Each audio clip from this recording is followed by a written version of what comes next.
Assalamualaikum warahmatullahi wabarakatuh. Saudara, kembali lagi berjumpa dalam Sapa Kalsel, dan di pagi hari ini kita akan membahas tentang indeks pembangunan manusia yang dirilis oleh BPS Kalimantan Selatan, dan seperti apa perkembangannya, karena di akhir tahun biasanya seperti itu akan terjadi perubahan.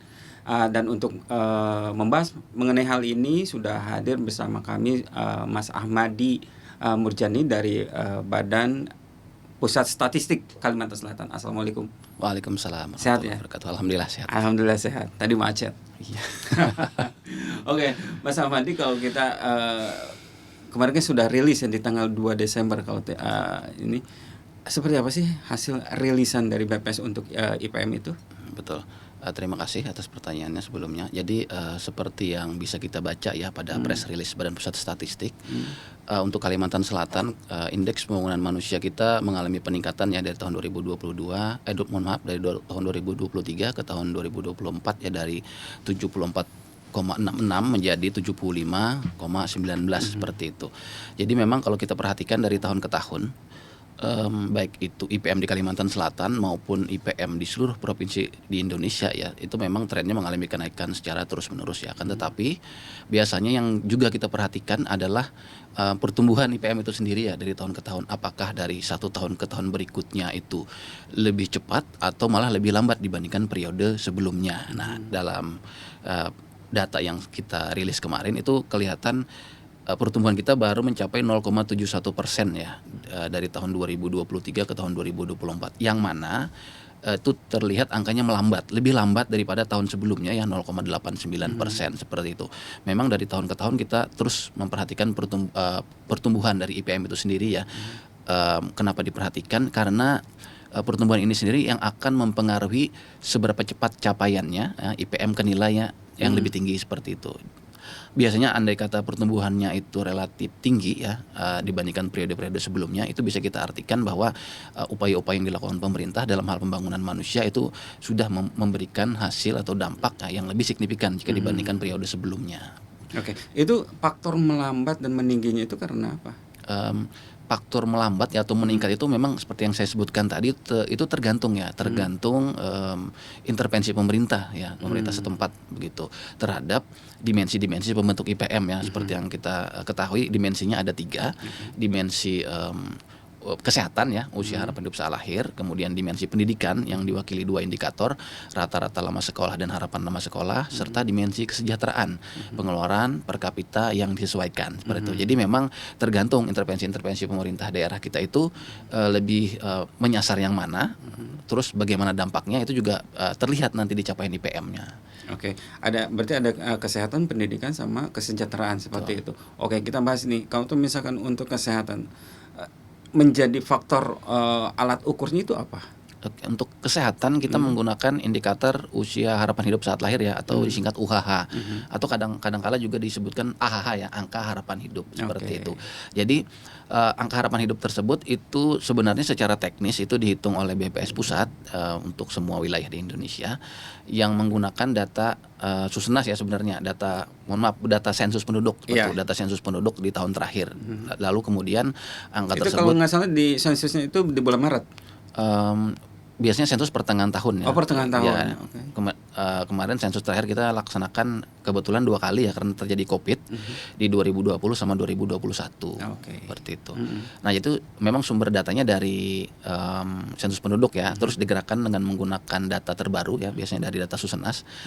Berbagai macam variabel dimasukkan ke dalam situ, lalu didapatlah angka harapan hidup saat lahir. Nah, jadi mengenai AHH sendiri, angka harapan hidup saat lahir ya, ini kadangkala kita interpretasinya harus lebih hati-hati ya, karena ada kata-kata saat lahir di situ, angka harapan hidup saat lahir. Jadi memang datanya itu mengacu kepada penduduk, atau dalam hal ini adalah bayi ya, 0 sampai 11 bulan ya, belum mencapai 1 tahun. Jadi memang penghitungannya itu lebih ke arah melibatkan yang namanya bayi ya, seperti itu. Nah, jadi andai kata kita mau mengintervensi ya, program-program intervensinya nanti harus mengarah ke dalam tanda petik ya ke bayi-bayi tadi, ke ibu hamil, kemudian ke bagaimana pelayanan kesehatan yang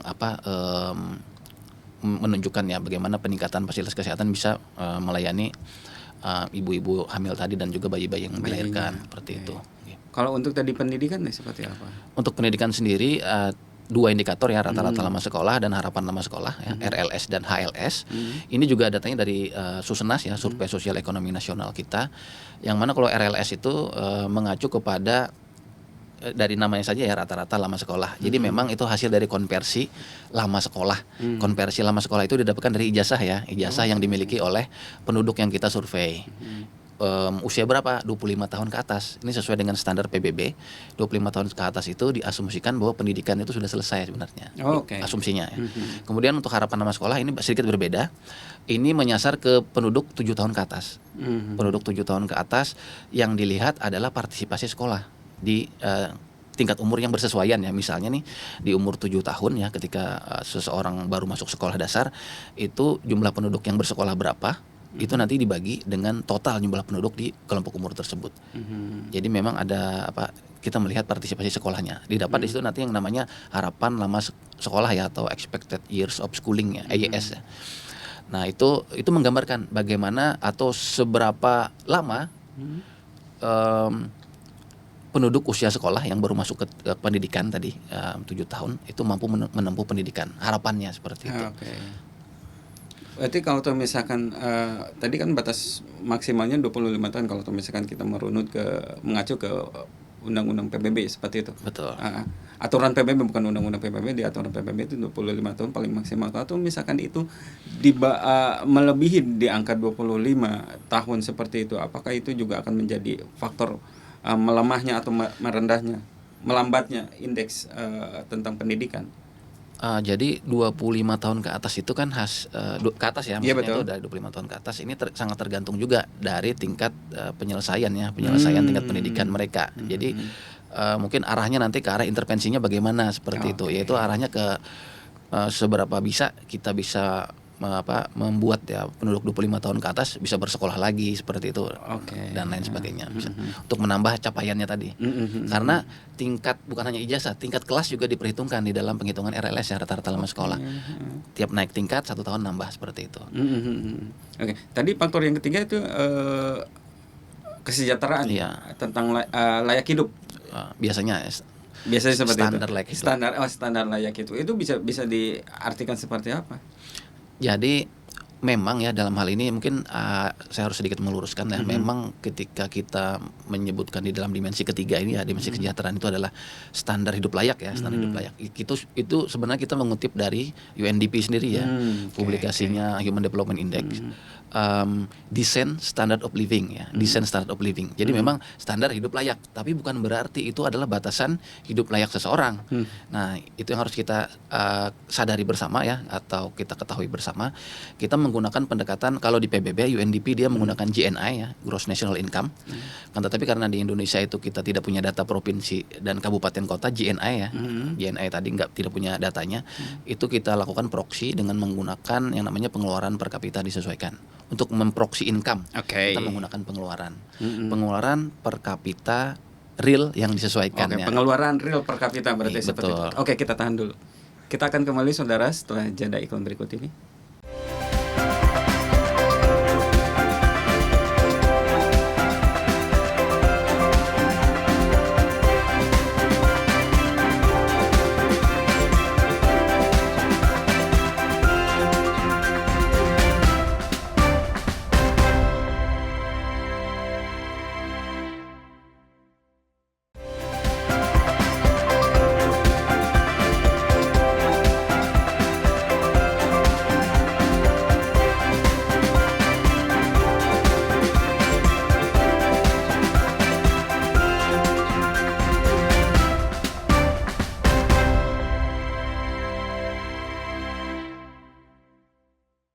Baik, terima kasih saudara, masih di Sapa Kalsel dan kita kembali lagi melanjutkan perbincangan di pagi hari ini tentang indeks pembangunan manusia di Kalimantan Selatan. Yang tadi itu kan pengeluaran real per kapita di Kalimantan Selatan per tahun ya, seperti itu. Itu berapa untuk jumlahnya? Ya, datanya sendiri kemarin setelah kita rilis itu untuk Kalimantan Selatan 13.399.000 ya per tahun ya, 1 tahun. Jadi kalau mau per bulan tinggal dibagi 12 ya. Sekitar 1,1 juta seperti itu. Artinya seperti apa itu? Itu sebenarnya angka rata-rata ya. Angka rata-rata. Angka rata-rata. Angka rata-rata masyarakat mengeluarkan pengeluaran seperti itu. Betul. Untuk konsumsi berarti ya. Betul, konsumsi. Jadi memang ada sekelompok barang ya, baik itu makanan dan non makanan yang menjadi wakil ya, diukur di dalam pengeluaran tersebut ya. Di publikasi BPS juga telah disebutkan ada seberapa banyak. Nah, ini yang perlu kita perhatikan adalah pengeluaran real per kapita disesuaikan ini. Ada dua kata di situ yang harus kita garis bawahi. Yang pertama real, yang kedua disesuaikan. Nah, ini jadi penting ya. Yang pertama real dulu. Real itu artinya pengeluaran rata-rata per kapita, misalnya per bulan ya, per bulan itu sudah disesuaikan dengan inflasi. Dia di-deflate ya.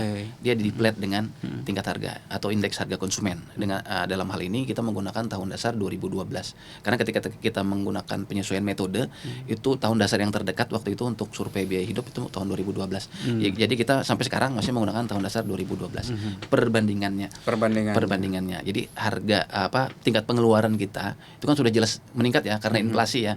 Oleh karena itu dari tahun ke tahun pengeluaran per kapita tadi itu harus di-deflate untuk bisa menggambarkan keadaan yang sesungguhnya. Makanya dikatakan real ya, real.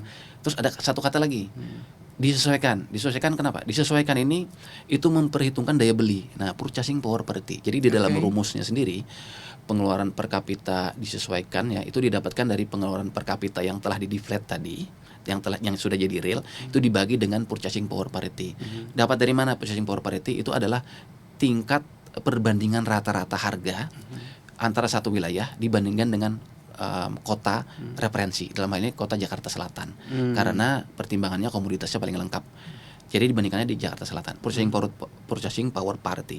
Jadi andai kata kan bisa kita punya pengeluaran per kapita 10 juta ya, anggap saja 10 juta setelah di-deflate tadi dengan menggunakan tahun dasar 2012, inflasi kita sekian persen, dia menurun nilainya jadi anggaplah 9 juta.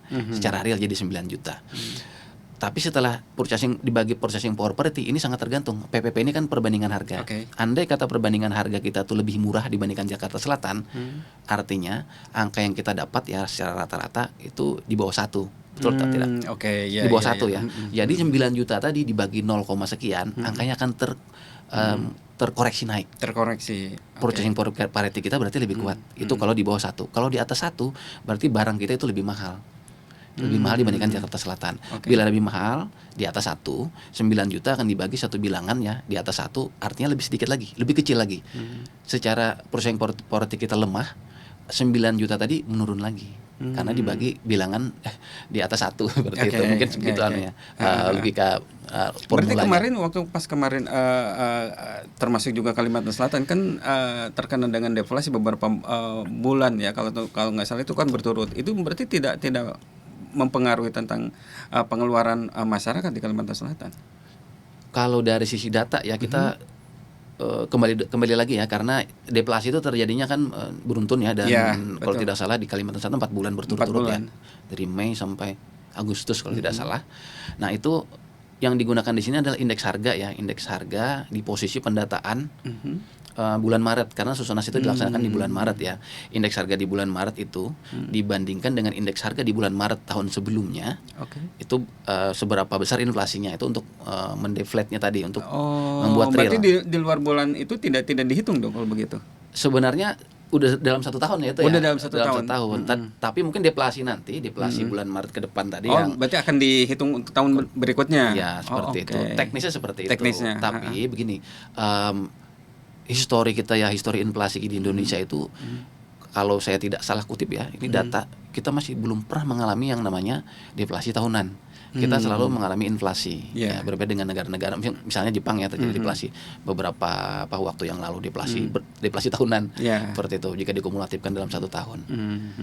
Masih belum terjadi. Jadi mungkin kemungkinan besar ya memang masih inflasi. Menjadi tolok ukurnya seperti itu. Oke. Berarti kalau misalkan dengan indeks istilahnya dengan angka 1 juta 1,1 lah bisa dikatakan demikian, berarti boleh dikatakan bahwa masyarakat Kalimantan Selatan sudah mulai bergairah nih untuk di ekonominya, atau seperti apa? Ya betul. Jadi yang harus kita perhatikan adalah sebenarnya pertumbuhan angka itu sendiri ya, pertumbuhan dari pengeluaran per kapita real disesuaikannya. Apakah terjadi pertumbuhan atau terjadi perlambatan ya? Itu yang pertama. Yang kedua, ketika kita menyebutkan standard of living tadi, kita harus hati-hati juga. Saya ulangi lagi, itu bukan satu standar hidup layak yang sebenarnya, karena arti layak itu sendiri kan multitafsir ya. Betul. Multitafsir. Banget. Jadi ya isunya kemarin tuh memang ada hubungannya dengan KHL ya. Ya. Kehidupan istilahnya tuh standar dari hidup layak itu bagaimana sih? Atau dari kalau kita tarik benangnya lagi lebih panjang itu nanti ke upah minimum regional. Betul. Ya seperti itu, akhirnya kemana-mana menjalannya. Karena merangkai itu seperti itu. Iya, memang ada hubungannya. Datanya memang dari situ juga, data dari pengeluaran Susenas ya. Kan tetapi dari sisi penggunanya sendiri atau peruntukannya itu agak sedikit berbeda ya. Kalau KHL itu kalau saya tidak salah kutip di tahun terakhir itu tahun 2020 ya, Peraturan Menteri Ketenagakerjaan nomor 18 tahun 2020 itu tentang memang updating ya tentang kebutuhan hidup layak yang dikeluarkan sebelumnya 2016. Itu memang ada list kebutuhan hidup layak itu apa saja sih. Jadi memang konteksnya ketenagakerjaan. Betul. Kemudian ada lagi tentang UMR ya, ini yang terbaru nomor 51 ya, peraturan pemerintah ya, nomor 51 tahun 2023 tentang pengupahan. Tentang pengupahan ini di situ ada formulanya. Memang ada terkait dengan pengeluaran tadi, akan tetapi juga ada faktor-faktor koreksinya seperti inflasi, pertumbuhan maupun indikator lainnya yang ditentukan di dalam situ. Jadi memang kalau kita lihat dari sisi pengguna, arahnya untuk penggunaannya sendiri itu berbeda ya. Yang satu digunakan untuk dalam konteks ketenagakerjaan, yang satunya lagi konteks pembangunan manusia dari sisi kesejahteraan. Kesejahteraan ya secara umum ya, bukan tenaga kerja. Nah, itu. Oke, di Kalimantan Selatan sendiri kan ada 13 kabupaten kota seperti itu. Berarti kan ada 13 kabupaten kota itu sendiri kan mempunyai IPM masing-masing kan? Betul. Seperti itu. Yang paling tinggi di Kalimantan Selatan itu yang mana? Kabupaten kota mana yang IPM itu tinggi? Ya, posisi terakhir kita tahan dulu. Oke. Kita akan kembali saudara setelah jeda iklan berikut ini.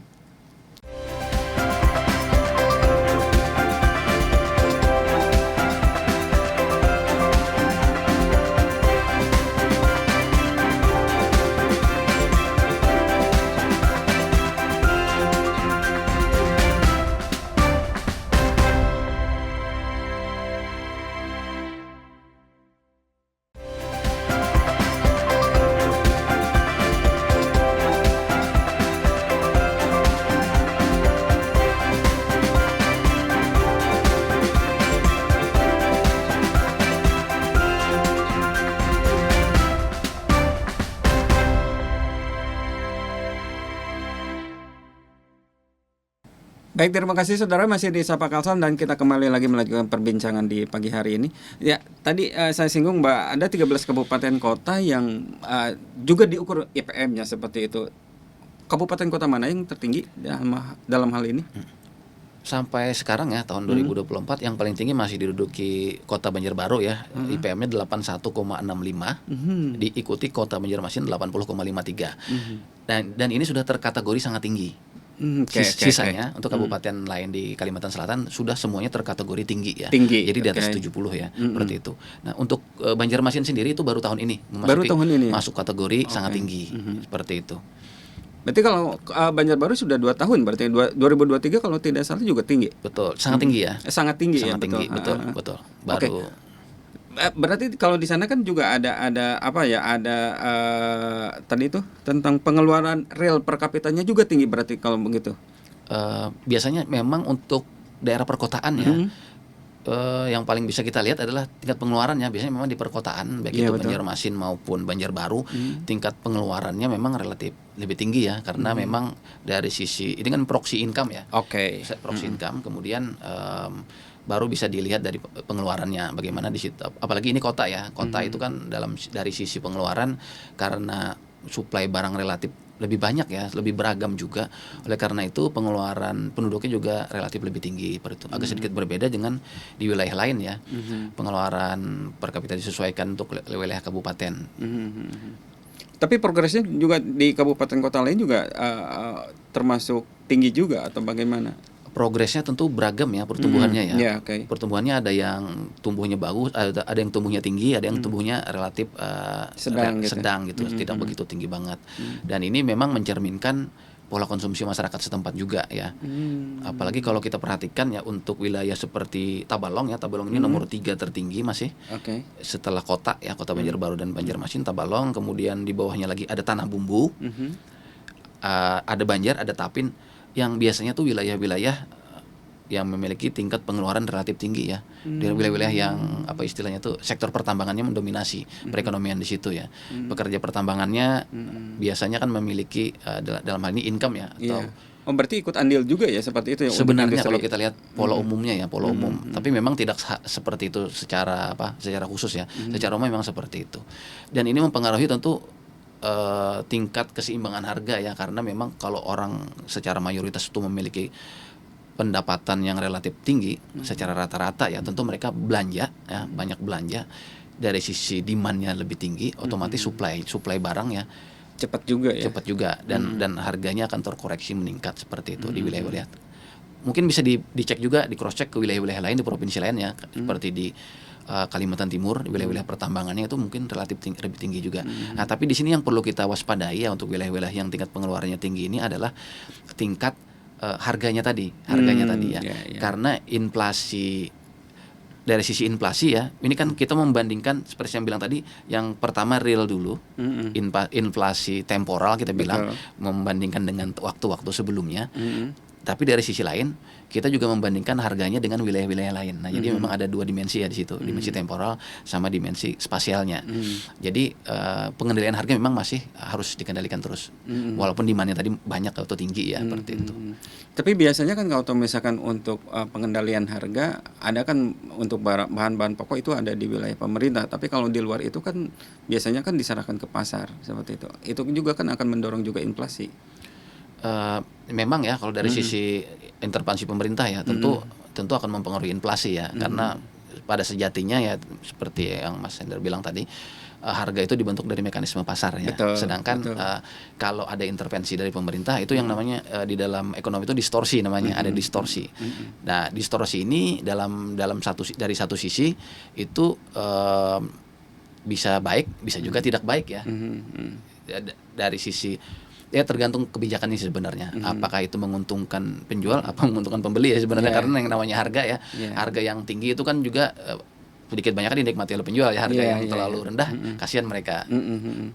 Di satu sisi juga konsumennya juga kalau harga terlalu tinggi juga pasti merasa terbebani. Oke. Ya. Berarti secara keseluruhan untuk IPM di Kalimantan Selatan untuk di wilayah kabupaten dan kota itu tinggi semua, berarti progresnya bagus juga. Progresnya bagus, mungkin tapi ada yang perlu kita garis bawahi di sini ya, untuk Kalimantan Selatan. Kita dari 3 dimensi tadi, dimensi kesehatan atau usia harapan hidup saat lahir, kemudian dimensi pendidikan, dan dimensi kesejahteraan, kita memiliki nilai yang relatif lebih tinggi daripada rata-rata nasional di 2 dimensi. 2 dimensi yaitu kesehatan tadi dan juga kesejahteraan.